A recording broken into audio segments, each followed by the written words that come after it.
Gel kızım. Gel. Gel hadi. Gel bakalım.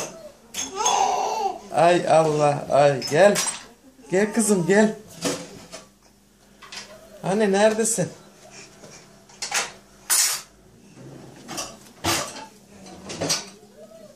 Gel kızım buraya. Gel.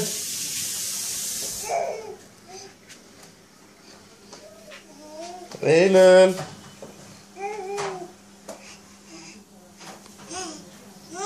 Kızım. Hani. Hani. Gel kızım benim gel.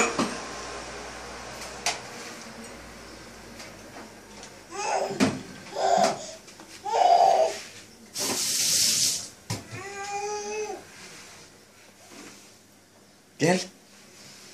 Gel. Eylül. Eylül.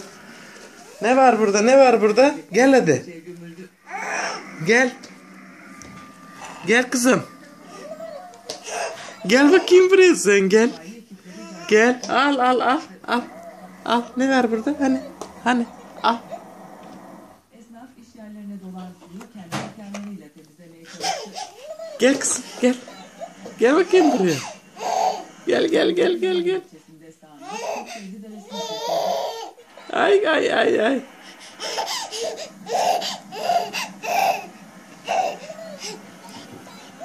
Bursa'da da önceki gün etkili olan sağanak nedeniyle çok sayıda evde su bastı.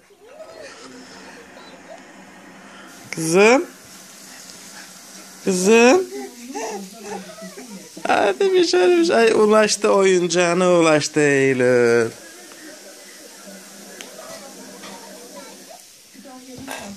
Eylül oyuncağına ulaştı. Bursa Leziden oldu.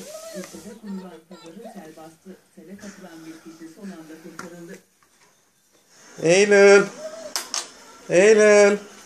Ben gidiyorum.